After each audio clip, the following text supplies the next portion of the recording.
tout est accompli. Oui, Jésus a tout payé sur la croix, dit-on. Mais est-ce pour autant que les chrétiens ne feront pas face à des obstacles, à des défis, à des épreuves de la vie? Mesdames et messieurs, c'est un grand point d'interrogation. Et nous sommes là aujourd'hui pour développer avec un monsieur digne de valeur qui connaît en la matière. Il s'appelle Archimède Coup de Couteau. Archimède Coup de Couteau est là aujourd'hui pour nous développer un thème que nous intitulons ici le chrétien face aux épreuves. Sans tarder, bonjour Archimède. Bonjour monsieur le journaliste. Comment vous allez? Nous rendons grâce. Merci de vous présenter pour nos chers internautes. On me nomme, sinon je réponds au nom de Archimède Coup de Couteau. Je suis un juriste de formation. Je suis également un entrepreneur. Vous êtes un entrepreneur. Déjà, on aimerait savoir si on peut être chrétien et encore confronter les mêmes épreuves de la vie quand on n'était pas un. Je vous remercie pour la question. Tout d'abord, il est utile de définir ce qu'on appelle chrétien. De façon banale, nous pourrons dire que le chrétien, c'est celui qui a tout laissé et suivre notre Seigneur Jésus-Christ. Pour caricaturer cela, pour donner un exemple de notre définition, nous pourrons dire que un chrétien est comme un adolescent amoureux qui suit, qui laisse tout et s'envole avec son amoureux. Merci. Alors, ceci étant, nous pourrons dire que c'est normal. Un chrétien, un bon chrétien, doit avoir de défis, doit être confronté à des défis dans sa vie.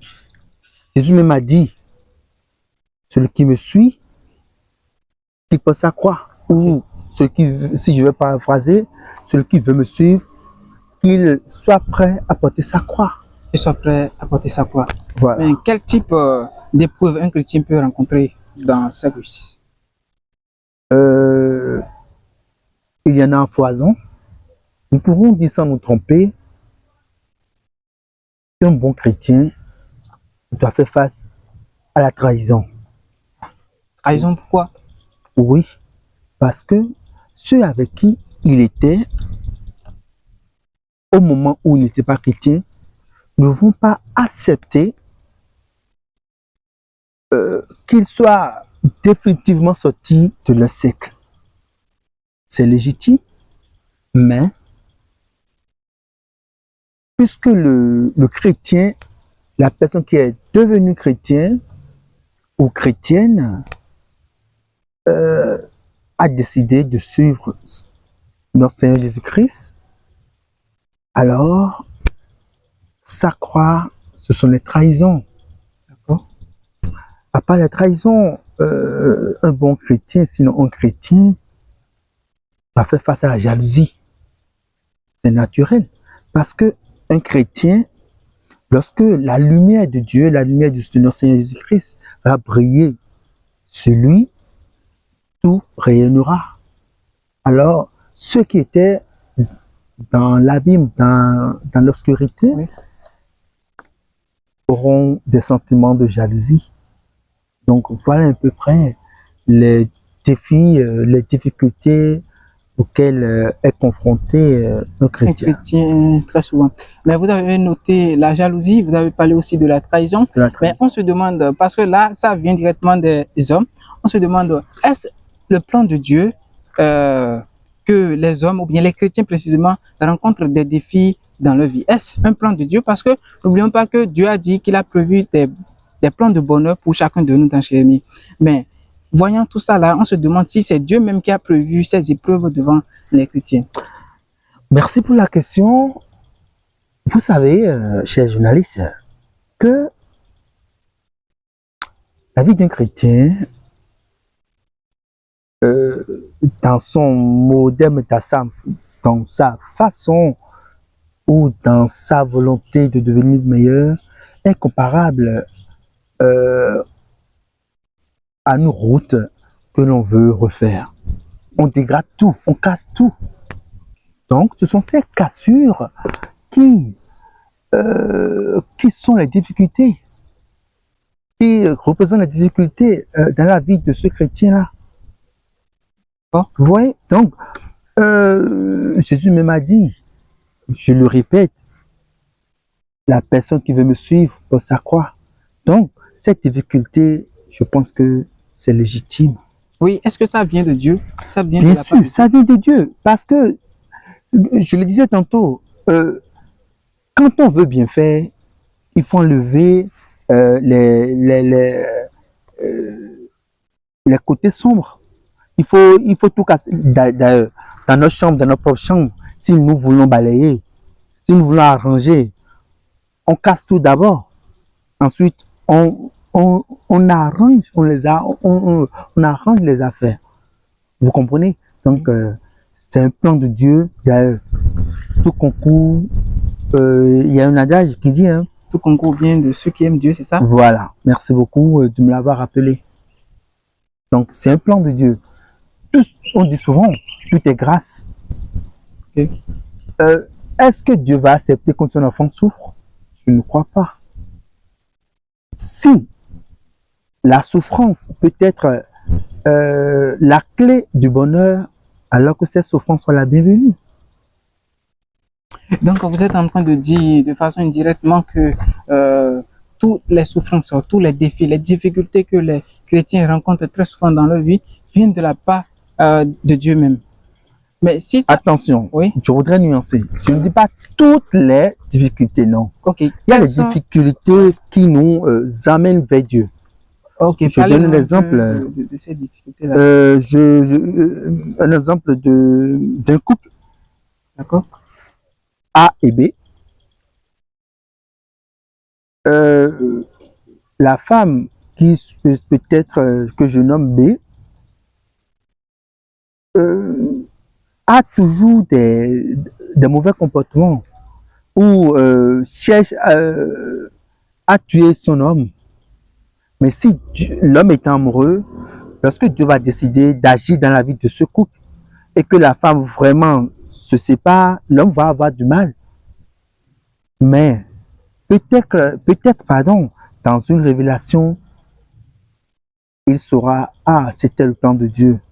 Lorsque cette femme serait déjà peut-être partie, soit, ah, un autre exemple, nous prenons la vie courante dans un bureau où à chaque fois l'employé est soupçonné de mauvais comportements alors qu'il n'en est rien. Si vraiment je vais dire, hein, si son bonheur n'est pas là, il partira. Et même s'il ne partait pas, un malheur pourrait advenir et il va périr là. Vous comprenez? Alors, tout est grâce. Tout est grâce, mais est-ce qu'il y a des signaux plus précis par lesquels on peut déjà reconnaître que voilà, cette difficulté, ça vient de la part de Dieu, non, ça là, ça vient de ma part même, ou bien ça vient de la part de l'ennemi Satan? Malheureusement, non. Malheureusement, non, parce que nous ne sommes pas des devins. Non, nous ne pourrons rien présumer, non. Même si par la prière, on peut sentir la venue de cette difficulté, ce qui est sûr, gardons la foi en notre Seigneur Jésus-Christ. Mais déjà, j'aimerais aussi vous demander comment faire face aux défis en tant que chrétien. Dans des difficultés de souffrance, par exemple, la personne, je vais vous donner un exemple de quelqu'un, une femme qui, 10 ans, dans un couple, n'a pas eu la grâce d'enfanter. Par exemple, quelqu'un qui, malgré qu'il a eu cet tas d'attestation, de diplôme, n'a pas eu la chance d'avoir un boulot. Et dans ces cas de difficulté, comment les surmonter en tant que chrétien, voilà. Merci. En tant que chrétien, nous pourrons dire sans nous tromper, il y a trois étapes. 3 étapes? Oui. Allez-y. La prière ferme, la prière intense, la prière intérieure. Il y a ce que d'autres appelleraient le jeûne. Mais nous, personnellement, nous parlerons de pénitence. Pénitence. Oui. Également, au troisième niveau, on peut dire le pardon. Parce que le pardon ouvre assez de voies. Le pardon ouvre assez de voies. Ceci est bénéfique pour tout chacun de nous. Donc, pour résumer, Oui. il y a la prière, la pénitence et le pardon. Maintenant, si nous sommes des humains, si nous prenons le cas d'un chômeur, il doit agir, il doit faire l'action. Faire l'action veut dire quoi? Chercher l'emploi. Tu as les diplômes et que tu es à la maison, tu pries. Non, rien ne va se produire. C'est un peu comme on dit en fond ou en goût de chez moi. Demonoru Adjigan. Ou bien Demonoru Adjigan, c'est en forme. Donc voilà un peu. Donc il faut l'action. La prière, c'est vrai. La prière, la pénitence, le pardon, c'est vrai. Mais également, il faut agir. Il faut l'action vers. Il faut avoir une bonne mentalité. Savoir, il faut être positif. Voilà le mot que je cherchais. Il faut être vraiment positif. Et nous aurons la clé du succès de notre vie. Nous aurons la clé de succès dans notre vie. Vous l'aurez bien compris, Archimède est venu aujourd'hui pour nous dire que, ouais, voilà, les difficultés que nous rencontrons en tant que chrétiens, parce que on vient dans le christianisme des fois pour espérer le bonheur. Et quand on vient, bon, on constate qu'il y a toujours certains défis, il faut faire certains forcing avant d'atteindre ses buts. Et on se demande, mais pourquoi tout ça là? Si je suis en Jésus, pourquoi encore souffrir? Pourquoi encore me forcer? En temps normal, je devais vivre dans un bonheur, dans un épanouissement ébloui. Donc, Archimède est venu aujourd'hui pour nous dire qu'il n'y a pas, toutes ces difficultés ne viennent pas forcément de la part de l'ennemi, mais ça peut être aussi un plan de Dieu pour vous amener dans votre bonheur, pour vous amener dans votre succès, dans votre réussite. Donc, du coup, ne prenez pas toutes ces difficultés en mal, mais il nous a aussi dit de prier. Non seulement de prier, il ne faut pas rester là, bon, pour dire que tu vas prier seulement. Par exemple, on a pris le cas d'un chômeur, donc qui est toujours là pour dire, Dieu, donne-moi un travail, mais il ne sort jamais. Donc, Archimède est en train de nous dire de non seulement de prier, mais aussi d'ajouter à notre prière des actions. Des actions, il a aussi parlé de la pénitence que vous appelez aussi jeûne, je pense bien. Voilà. Donc, il a aussi parlé de ça. Donc, faites bon usage de tout ce que Archimède nous a enseigné aujourd'hui. Et je crois d'ailleurs que ça va nous faire du bien dans notre vie quotidienne. Et merci beaucoup. S'il vous plaît, est-ce que vous avez un dernier mot à dire aux chers téléspectateurs, par exemple à quelqu'un qui se trouve actuellement même dans une souffrance?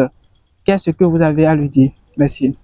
Merci beaucoup. Je tiens à dire que ce n'est pas un dernier mot. D'accord, allez-y. Mais un mot de fin. Un mot de fin, allez-y. Alors, toi, chrétien, toi, mon frère, toi, ma sœur, qui traverse ces moments de difficulté, laisse-moi te dire que Dieu t'aime. Oui, Dieu t'aime. Dieu t'aime. Continue dans la foi. Garde ta foi. Que rien n'ébranle ta foi. Prie et surtout, agis pour réussir. Prie et surtout, agis pour réussir. Voilà vos mots de fin, ou bien, je dis bien maintenant, hein, vos mots de fin.